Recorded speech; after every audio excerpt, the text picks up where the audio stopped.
Tired of your hard-hitting beats just sitting on your hard drive? Let's turn those creations into cash. First, quality is king. Invest time in learning sound design, mixing, and mastering your beats. Need to sound professional to stand out. Think crisp drums, clean melodies, and a vibe that artists can instantly connect with. Next, choose your digital audio workstation. Wisely. Ableton, FL Studio, Logic Pro, they all have their strengths. Pick one that suits your workflow and stick with it. Consistency builds skill. Now, where to sell? BeatStars, Airbit, and TrackTrain are popular platforms. Each has different commission structures and features, so research which aligns best with your business goals.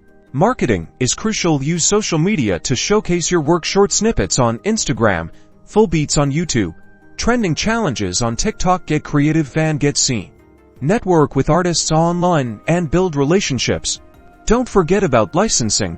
Understand the different types: exclusive, non-exclusive, trackouts, and price your beats accordingly. A clear contract protects both you and the artist. Selling beats takes effort, but with dedication and the right strategies, you can absolutely turn your passion into profit. Now go make some noise and get paid. Don't forget to like and subscribe for more music production tips.